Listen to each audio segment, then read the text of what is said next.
बिहार में वक्फ बिल पर poster war छिड़ा हुआ है और इससे पहले आपको बता दें कि बड़ी खबर सामने आ रही है। वक्फ तरमीमी बिल के दोनों ऐवान में पास होने के बाद मुल्क भर से एहतजाज और मुजाहरे की खबरें सामने आई हैं। कई सियासी और समाजी तंजीमों ने इसकी मुखालिफत की है और इसी मुद्दे पर जमात इस्लामी हिंद के नेशनल सेक्रेटरी मोइनुद्दीन काजी ने वक्फ के बारे में बताया है कि वक्फ प्रॉपर्टी का क्या है और इसकी शुरुआत कहाँ से हुई। आइए समझते हैं। असल में पहले पूरी दुनिया में चैरिटी का कंसेप्ट तो था कि लोग गरीबों की मदद करते थे और पब्लिक वेलफेयर में खर्च करते थे, लेकिन इस्लाम ने एक आइडिया दिया सस्टेनेबल चैरिटी का, एक ऑर्गेनाइज्ड, एक सस्टेनेबल चैरिटी का। वो ये कि अल्लाह के रसूल सल्लल्लाहु अलैहि वसल्लम ने बताया कि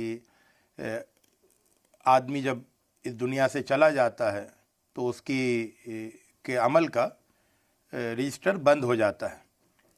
ज़ाहिर है कि नेकियां जब तक जो ज़िंदा है, जब तक नेकियां रिकॉर्ड होती हैं, जब वो मर गया तो उसका रिकॉर्ड बंद हो गया।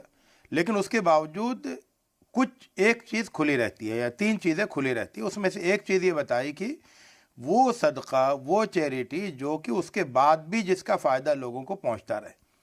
तो ये कंसेप्ट है कि मैं इस तरह से चैरिटी का काम करूं, खैरात का काम करूं, लोगों की भलाई का काम करूं जो वन टाइम नहीं हो बल्कि उसका फ़ायदा लोगों को मुसलसल पहुंचता रहे। तो इसका पर सबसे पहले अल्लाह के रसूल सल्लल्लाहु अलैहि वसल्लम ने अमल किया। वो इस तरह से कि ओहद के मौके पर जबकि दुश्मनों ने मदीने की बस्ती पर हमला किया तो मदीने के लोगों ने मुकाबला किया अल्लाह के रसूल सल्लल्लाहु अलैहि वसल्लम के साथ।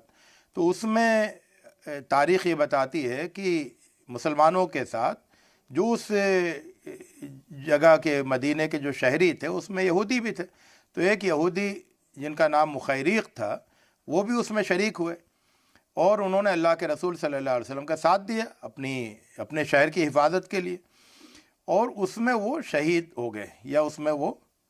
तो मुखैरिक ने उसमें ये एक तरह से वसीयत की थी कि अगर मैं इस जंग में काम आ जाऊं तो मेरा जो बाग है, मेरी जो प्रॉपर्टी है, वो अल्लाह के रसूल सल्लल्लाहु अलैहि वसल्लम को मैं गिफ्ट करता हूं।